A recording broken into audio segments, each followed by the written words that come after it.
Hello friends, myself RK. Once more you are most welcome on my YouTube channel RK Exam Chronicle. आप सभी का हमारे इस channel पर बहुत बहुत स्वागत है। थोड़ी सी बातों को आप पहले सुनिए, after that I will start the class. उसके बाद ही हम क्लास स्टार्ट करेंगे।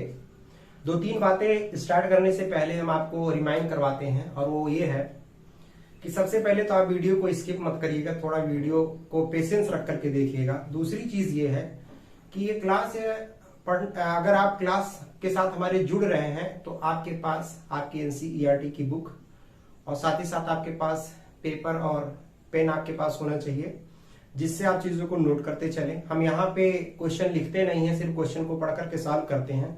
बुक आपके पास एकदम कंपलसरी होना चाहिए, ये सबसे इंपॉर्टेंट बात थी।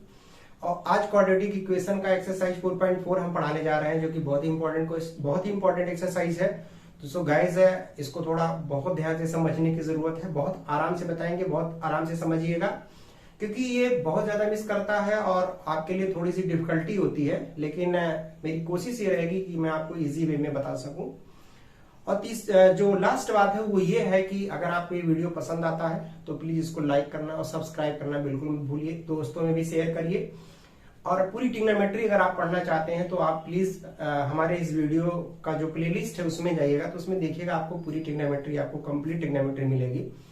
और ये मैं क्वाड्रेटिक इक्वेशन स्टार्ट किया हूं, इसके बाद मैं आज ये इसका लास्ट चैप्टर है। इसके बाद जो नेक्स्ट एक्सरसाइज हम या कोई नेक्स्ट चैप्टर स्टार्ट करेंगे आपके अकॉर्डिंग, अगर आप कमेंट बॉक्स में लिखते हैं कि क्या पढ़ना चाहते हैं तो उसी के हिसाब से स्टार्ट किया जाएगा। तो चलिए आज हम एक्सरसाइज 4.4 स्टार्ट करने से पहले, क्योंकि जितनी भी एक्सरसाइज हमने बताया है उससे पहले जो कॉन्सेप्ट होता है उसको बताते हैं, उसके बाद ही हम चैप्टर एक्सरसाइज स्टार्ट करते हैं। तो चलिए पहले हम लोग कॉन्सेप्ट को समझते हैं। तो आज का जो हमारा एक्सरसाइज है वो क्या है, एक्सरसाइज 4.4 है, जो कि बहुत ही इंपॉर्टेंट है। सबसे पहले इसमें क्या क्या समझना है उसको आप समझिए, फिर हम एक्सरसाइज पे आएंगे। और ये जो हम बताने जा रहे हैं कॉन्सेप्ट, इसको नोट कर लीजिएगा आप अच्छे तरीके से, तभी आप एक्सरसाइज 4.4 समझ पाएंगे। तो देखिए कॉन्सेप्ट वो है क्या। सबसे पहला हेडिंग हमारा है कि nature of the roots. Nature of the roots of the quadratic equation की बात यहां हो रही है, लेकिन मैंने यहां लिख दिया कि nature of the roots. This means I am going to discuss about the nature of the roots of the quadratic equation, because the chapter जो चैप्टर समय हम लोग पढ़ रहे हैं वही आपका क्वाड्रेटिक इक्वेशन है। तो so you can say here कि I am going to discuss about the nature of the roots of the quadratic equation, इसके बारे में पढ़ने जा रहे हैं। तो इसमें देखिए दो तीन चीजें जो आपको सबसे इंपॉर्टेंट है, जो आपको याद रखना है और समझना, वो क्या है, बहुत अच्छे तरीके से समझिएगा। अगर सपोज कर लीजिए कि हमारे पास x square b x plus c form में कोई क्वाड्रेटिक इक्वेशन है where a does not equal to 0, a 0 के इक्वल नहीं है। ये क्वाड्रेटिक इक्वेशन है और ए 0 के इक्वल नहीं है, ऐसा होता ही है। ए बी सी कांस्टेंट है, ए एक्स स्क्वायर का कोफिशिएंट है, बी एक्स का कोफिशिएंट है, सी कांस्टेंट है। तो बेटा इसमें दो तीन चीजें हम निकालते हैं। एक हम निकालते हैं वैल्यू जिसको हम डिस्क्रिमिनेंट कहते हैं, डी। वो होता क्या है हमारा, B square minus 4ac। D को क्या बोलते हैं, इसको बोलते हैं डिस्क्रिमिनेंट, याद रखिएगा ये डिस्क्रिमिनेंट है। और इसकी वैल्यू होती क्या है, बी स्क्वायर माइनस 4ac होता है। आप ध्यान से समझिएगा, अगर डी की बात करें तो मतलब हमको ये निकालना है। बी कहां से मिलेगा, ये मिल जाएगा। ए कहां है, 4 ऐसे रहेगा, ए कहां है, ये है, सी कहां है, ये बात आप समझ गए। अगर आप ये वैल्यू निकालते हैं तो आपको मालूम है, क्योंकि ये बी सी सब कांस्टेंट है, तो जो वैल्यू भी आएगा वो कोई नंबर में ही आएगा, चाहे वो 0 आ जाए, चाहे वो प्लस में आ जाए, चाहे वो माइनस में आ जाए। तो तीन वैल्यू आ सकती है। क्या क्या आ सकती है, पहला या तो डी की वैल्यू 0 के इक्वल आ जाए, या तो डी की वैल्यू 0 से बड़ा आ जाए, या तो डी की वैल्यू 0 से छोटा आ जाए। तो ये दूसरा हुआ और ये तीसरा हुआ। ये तीन आपको याद रखना है। डी का मतलब है कि बी स्क्वायर माइनस 4ac की बात की जा रही है, या तो ये 0 आ जाए, सी है यहाँ पे, या यहाँ पे बी स्क्वायर माइनस 4ac ये आपका ग्रेटर देन 0 आ जाए, मतलब प्लस में आ जाए। 1 2 3 4 5 ऐसे कहीं तक भी जा सकता है। ये तो सीधे कंफर्म आ रहा है कि सॉल्व करेंगे 0 आ जाएगा। और यहाँ पे अगर डी का मतलब कह रहा है तो आप यही बात समझिएगा, यहाँ पे ये कह रहा है मतलब ये 0, मतलब ये निगेटिव में आ जाए, 0 से छोटा मतलब माइनस में आ जाए। तो बेटा जब बी स्क्वायर माइनस 4ac कहने का मतलब डी की वैल्यू 0 आती है, तब जो इस इक्वेशन का नेचर होता है वो क्या होता है, रियल होता है एंड इक्वल होता है। याद रखिएगा, बहुत इंपॉर्टेंट है। और जब डी की वैल्यू 0 से बड़ा हो तब रियल तो होता ही है, एंड ये क्या होता है बेटा, डिस्टिंक्ट होता है। डिस्टिंक्ट का मतलब होता है डिफरेंट डिफरेंट, DISTINCT है। डिस्टिंक्ट का मतलब डिफरेंट डिफरेंट। और जब ये 0 से छोटा हो, मतलब निगेटिव में हो, तो आप सीधे लिख लीजिएगा कि no real root, no real roots.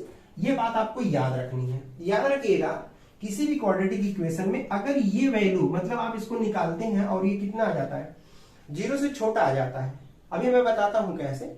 मैंने कहा कि 0 से क्या आ जाए, छोटा आ जाए। तो आप याद रखिएगा उसको हम लोग किसी भी मेथड से सॉल्व नहीं कर सकते। जैसे हमने 3 मेथड बताया था।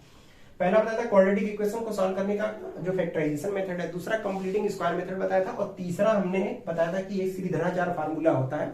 अभी हम उसको भी डिस्कशन करने जा रहे हैं। तो याद रखिएगा अगर ये तीसरा कंडीशन किसी भी क्वाड्रेटिक इक्वेशन में आता है, जैसे मैं आपको एक बता देता हूं कोई, जैसे मान लीजिए x² और प्लस यहाँ पे x दे दे, और मान लीजिए यहाँ पे दे दिया है +4। हम आपसे कहीं इसको सॉल्व करिए, तो आप करेंगे क्या, पहले आप d निकालेंगे। तो d की वैल्यू अभी हमने बताया b² - 4ac है। तो b का मतलब यहाँ देख रहे हैं 1 है, क्योंकि x का जो कोफिशिएंट होता है वही b। 4a का मतलब भी 1 है, और c आपका ये है। तो कितना हो गया 1, और ये देख रहे हैं 16 हो जाएगा। तो -15 आ गया, मतलब d < 0 आ गया। आप इसको किसी भी मेथड से सॉल्व नहीं कर सकते। और यहां पता है जैसे x² है तो x का जितना मैक्सिमम पावर होता है उतनी x की वैल्यू होती है। इसको सॉल्व करते हैं तो x की 2 वैल्यू आती है। इससे पहले वाले हमने वीडियो में खूब पढ़ा है, x के क्वाड्रेटिक इक्वेशन को सॉल्व करके x के 2 वैल्यू निकाले हैं।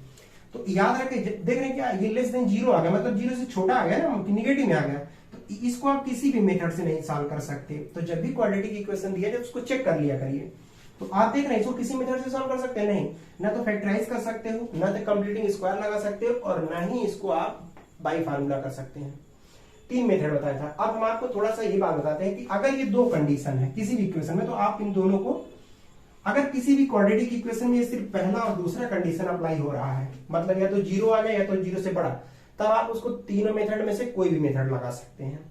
तो याद रखिएगा जो हम लोग इस वाले एक्सरसाइज में पढ़ने जा रहे हैं, एक्सरसाइज 4.4 में, तो उसमें हमको जो पढ़ना है क्वाड्रेटिक इक्वेशन को सॉल्व करने के लिए, उसमें जो पढ़ना है वो हमारा है बाई फार्मूला बोलते हैं, उसी को बोलते हैं श्रीधराचार्य। क्या बोलते हैं, श्रीधराचार्य मेथड या बाई फार्मूला। बात समझिएगा, समझ रहे हैं। तो श्रीधराचार्य मेथड या बाई फार्मूला होता क्या है हम आपको बताते हैं, बहुत इंपॉर्टेंट है। इसको खूब ध्यान से समझ के नोट कर लीजिएगा, फिर हम एक्सरसाइज पे आएंगे। और ये जो हमने बताया ये रूट्स आप इसको याद रखिएगा कि अगर 0 आ जाए तो रियल एंड इक्वल। अभी ये जब एक्सरसाइज सॉल्व करेंगे खूब समझ में आएगा, क्योंकि अभी ये पूरा हम आपको एक पूरा इसका कॉन्सेप्ट बता रहे हैं। श्रीधरा फार्मूला क्या है, श्रीधराचार्य फार्मूला क्या है, अगर कोई क्वाड्रेटिक इक्वेशन है ax² bx + = 0, a does not equals to 0, तो आपको मालूम है यहाँ पे x की 2 वैल्यू आएगी जब सॉल्व करते हैं क्वाड्रेटिक को। एक को हम मान ले रहे हैं अल्फा, तो अल्फा जो होता है वो होता क्या है, -b + √d/2a, या इसी को ऐसे भी लिखते हैं कि -b + √d को हम लोग लिख सकते हैं b² - 4ac/2a। ये पहला हो जाएगा x की वैल्यू। अल्फा मतलब x की पहली वैल्यू। और अगर हम आपसे पूछे कि बीटा क्या होगा, तो -b - √d/2a, चाहे आप इतना याद करिए, या -b d के प्लेस पे क्या लिख सकते हैं, b² - 4ac/ कितना 2a। तो बेटा एक चीज याद रखो कि जब भी कोई क्वाड्रेटिक इक्वेशन, अब एक्सरसाइज 4.4 जो हम पढ़ने जा रहे हैं उसमें सॉल्व करना होगा, तो हम लोग ये अप्लाई करेंगे। मतलब अल्फा निकालने के लिए हम आप ये लगाएंगे और बीटा निकालने के लिए ये, मतलब इसी से दोनों x की वैल्यू। कब ऐसा हो पाएगा, जब पहला और दूसरा कंडीशन अप्लाई हो। तो आप नेचर ऑफ रूट समझ गए होंगे कि ये क्या है, क्वाड्रेटिक इक्वेशन क्या है। तो ये पूरा एक्सरसाइज 4.4 जो है ना बच्चों, वो इसी बेस पर है। इसको आप समझ रहे हैं ना कि अगर इसको सॉल्व करने में मतलब 0 वैल्यू आ जाए, बात समझ रहे हैं। जैसे अभी कैसे 0 आएगा मैं उसको भी बता देता हूं। देखिए जैसे ये दे दे, हम कहें कि यहाँ x² है और -4x + 4 है। आपसे कहें बताइए इसका नेचर पता करिए, तो आप b निकालेंगे तो b² - 4ac करेंगे। b का मतलब -4 का होल स्क्वायर, और -4a मीन्स हो गया 1, और c मतलब हो गया कितना 4। तो आप देख रहे हैं कितना जगह, ये 16 और ये 16 कैंसिल हो गया 0। d कितना आ गया 0। इसका मतलब इसको अगर आप सॉल्व करेंगे ना, तो x की जो दोनों वैल्यू आएगी दोनों इक्वल आएगी, तभी रियल और इक्वल रूट से लिखा है, क्योंकि दोनों वैल्यू आपस में बराबर होगी। तो चलिए एक्सरसाइज 4.4 स्टार्ट करते हैं। और मेरे ख्याल से आप इस चीज को समझ गए होंगे जो मैंने अभी बताया कि ये पूरा कॉन्सेप्ट था, क्योंकि इसी बेस्ड पे आपको पूरी एक्सरसाइज मिलेगी। तो आप लोग मेरे ख्याल से ये श्रीधराचार्य फार्मूला एकदम मत भूलिएगा, बहुत ही इंपॉर्टेंट है, क्योंकि जब तक कोई क्वेश्चन हम सॉल्व नहीं करेंगे तब तक आपको समझ में नहीं आएगा। तो थोड़ा सा आप ध्यान दीजिएगा। चलिए एक्सरसाइज 4.4 की शुरुआत करते हैं। और ये पूरे कॉन्सेप्ट को बार बार देखिएगा। अगर एक बार आप नहीं समझ पाते तो 2-3 बार समझ करके ही इसको आप सॉल्व करेंगे। तो आइए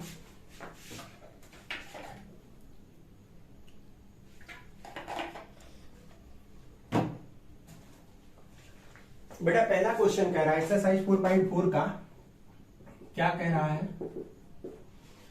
कर find the nature of the roots of the following quadratic equation if the exist root find them. अगर रूट एग्जिस्ट कर रहा है तो उसको कह रहा है पता करिए। क्या कह रहा है? Find the nature of the roots. पहले नेचर ऑफ द रूट्स पता करना है of the following quadratic equation if the real roots exist then find. पहला लिखते हैं, देखिए पहला आइए चेक करते हैं कितना दिया है। 2x² - 3x + 5 = 0। कोई प्रॉब्लम नहीं है। आइए पहले चेक कर लेते हैं। एक क्वेश्चन में बताता हूं, पहले d निकालिए।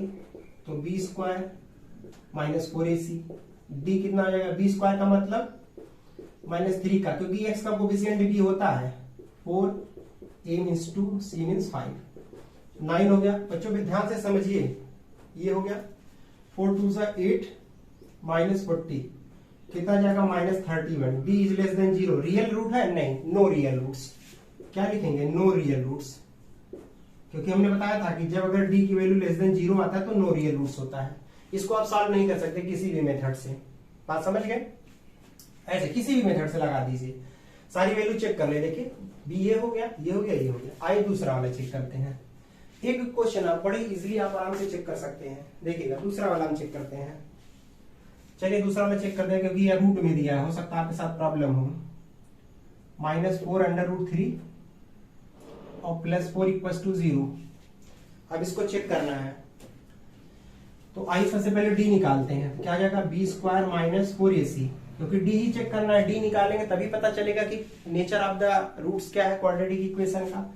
b का मतलब यहाँ पे x है भाई, सॉरी ये x है +4, तो कितना आ जाएगा? -4√3 of whole square -4a means 3c मतलब 4 हो गया। ये कितना आ जाएगा? 4 4 16, 3 48, 48 हो जाएगा। a भी 48 आ गया, कैंसिल होकर 0 आ गया। d कितना आ गया? 0 आ गया। d 0 आ गया। आप बात समझ गए। अब d अगर 0 आ गया है तो आपको एक चीज समझ में आना चाहिए। मैंने बताया था कि अब इसको जब सॉल्व करेंगे x की दोनों वैल्यू सेम आएगी। आइए चेक करके हम लोग देख लेते हैं। d की वैल्यू हम लोगों ने निकाल लिया। अब अभी हमने बताया कि अल्फा इक्वल टू बताया -b + √d/2a, यही बताया ना। तो -b का मतलब जल्दी बता दीजिए बच्चों, -4√3, यही तो b की वैल्यू। यहाँ पे d की वैल्यू आपने 0 निकाला है, 2, a मीन्स कितना है जल्दी बता दीजिए? 3। तो ये कितना आ जाएगा? प्लस में आ जाएगा। देखिए जब ब्रैकेट ओपन करेंगे क्या आ जाएगा? ये प्लस आ जाएगा। तो 4√3/6, तो कितना आ जाएगा? 2 से कैंसिल कर दीजिए, तो देखिए 2 और 2 3 जा, तो 2√3/3 पहला वैल्यू आ गया। x की पहली वैल्यू पता चल गई। आइए बीटा निकाल लेते हैं। तो -b और फार्मूले में बताए थे -√d/2a। तो चलिए -b का मतलब फिर देख रहे हैं, -b का मतलब -4√3, और यहाँ पे निगेटिव है, d मतलब 0 आया है, कोई बात ही नहीं है। 2a का मतलब कितना है? 3 है। आप समझ रहे हैं ना, ये a है, ये b है, ये c है, वही वैल्यू पुट कर रहा हूं। तो सेम देख रहे हैं, वही जो यहाँ पे आया वही यहाँ पे भी आ जाएगा। 4√3/6 आ जाएगा, तो 2√3/3। देख रहे हैं ये आंसर गया। दोनों की वैल्यू सेम आ गई, ये भी वैल्यू, ये भी वैल्यू। हमने बताया था कि जब d 0 के बराबर हो तो रियल होता है एंड इक्वल रूट्स होता है। तो मेरे ख्याल से आप समझ गए होंगे कि रियल और इक्वल रूट्स कैसे पढ़ते हैं। चलिए ये तो आपका था पहला। एक का इसका थर्ड वाला मैं नहीं बताता हूँ, थर्ड वाला आप लगा लीजिएगा, क्योंकि उसको मैं आपको आपके लिए छोड़ दिया हूँ, आप उसको आराम से कर सकते हैं। अब जो हम बताने जा रहे हैं वो आपका है क्वेश्चन नंबर सेकंड का मैं एक बताता हूं। जिससे आप बाकी आप सॉल्व कर ले जाएंगे। सेकेंड का फर्स्ट देखिएगा, कह रहा है कि find the value of k for each of the following quadratic equation so that they have two equal roots. तो टू इक्वल रूट्स कह रहा है। अब ध्यान से समझिएगा, पहला बहुत इंपॉर्टेंट क्वेश्चन है। कह रहा है 2x² प्लस kx प्लस 3 0। ये दिया हुआ k की वैल्यू पूछ रहा है, लेकिन क्वेश्चन में एक चीज दे दिया है कि so that they have equal roots. तो आप बताइए क्या लिखेंगे? For equal roots. Equal roots के लिए क्या होता है? d 0 की इक्वल होता है, हमने बताया था। इक्वल रूट्स में d 0 की इक्वल होता है, और d होता क्या है? b² minus 4ac equal to 0। b की वैल्यू कितना है बता दीजिए? k² minus 4। a कितना है? 2। c कितना है? 3 इक्वल टू 0। तो k², ये कितना हो जाएगा? 4 2 8, 8 3 24। तो k² equal to 24, k equal to पूछे तो √24। तो कितना हो जाएगा? ये आ जाएगा आपका, इसको लिख सकते हैं ऐसे 4 इंटू 3। 4 इंटू 3 मत लिखिए इसको, 4 इंटू ऐसे कर दीजिए। 24 को कितना लिख सकते हैं? 2 3, ये हो जाएगा। देख रहे हैं 2 2 4, 2 8, 3 24। तो आप देख रहे हैं एक पेयर फॉर्म रहा, ये बाहर हो जाएगा, ये 6 आपका क्या हो जाएगा? ये तो प्लस माइनस वैल्यू आया, k equal two plus minus 2√6। तो आपका ये आंसर हो गया। दोनों वैल्यू लिखिएगा यहाँ, प्लस माइनस दोनों। बात समझ गए? बहुत ही आसान था। इसका सेकेंड पार्ट भी बहुत आसान है, देखिएगा। इसमें भी सेम क्वेश्चन वही है कि find the value of k for which the following quadratic equation so that they have two equal roots. तो बताइए, पहले तो इसको आप ऐसे लिख लीजिए, kx दिया है, x माइनस 2 है, और प्लस 6 इक्वल टू क्या है? 0 है। तो इक्वल रूट्स कह रहा है। इक्वल रूट्स अगर ये कह रहा है तो सबसे पहले इसको क्वाड्रेटिक इक्वेशन आप फॉर्म कर लीजिए, अंदर मल्टीप्लाई करिए। तो kx² minus 2kx plus 6 equal to 0। kx का अंदर मल्टीप्लाई कर दिया। अब आपको मालूम है कि फॉर इक्वल रूट्स के लिए क्या होता है? d इक्वल टू 0, यही होता है। d इक्वल टू 0 का मतलब b² minus 4ac equal to 0। b अब कितना हो गया? b ये आपका हो गया minus 2k of whole square. x के सामने जो दिया सब b है, और 4a मीन्स कितना हो गया? k, c मीन्स कितना हो गया? 6 इक्वल टू 0। ये आ जाएगा बच्चों 4k², ये कितना आ जाएगा? 24k equal to 0। क्या कॉमन है? 4k कॉमन है, तो कितना जाएगा? k minus 6 equal to 0। जब आप 4k को 0 की इक्वल रखेंगे तो k इक्वल टू मिल जाएगा 0, और k माइनस 6 को इक्वल 0 करेंगे तो k इक्वल टू कितना मिल जाएगा? 6। ये तो k की वैल्यू 6 है, क्या है? 0 है। तो ये था आपका क्वेश्चन नंबर क्या? ये था आपका क्वेश्चन नंबर सेकेंड। मैंने दोनों बता दिया इसका। अब आपका है word problem 3rd, 4th, 5th। तो एक चीज गाइस याद रखिएगा, मैं अभी एक वीडियो और बनाऊंगा, मैं आपको याद दिला देता हूं। एक्सरसाइज 4.3 का क्वेश्चन नंबर 9, 10 और 11, 3 क्वेश्चन उसका, ठीक है। और इसमें भी आई थिंक 3, 4, 5। एक्सरसाइज 4.4 का 3, 4 और 5, ये 5 क्वेश्चन का एक मैं और वीडियो बना दूंगा किसी एक में। बाकी चीजें आई थिंक आप समझ गए होंगे। तो अभी ये सिर्फ एक वीडियो में कंप्लीट नहीं करूंगा, थोड़ा थोड़ा पढ़ा रहा हूं जिससे आपके दिमाग में बना रहे। तो प्लीज आप ये समझिए कि 5 क्वेश्चन मुझे अभी और बताना है, ये किसी नेक्स्ट वीडियो में। आज का यहीं तक था, और आई होप कि आप इस चीज को समझ रहे हैं। इससे पहले जो कॉन्सेप्ट बताया उसको बहुत ध्यान से समझिएगा और बहुत अच्छे तरीके से करिएगा। और एक चीज और बच्चों याद रखिएगा कि अगर ये वीडियो आपको पसंद आता है, ये चीजें आपको समझ में आती, तो प्लीज इसको लाइक करना, सब्सक्राइब करना बिल्कुल मत भूलिए।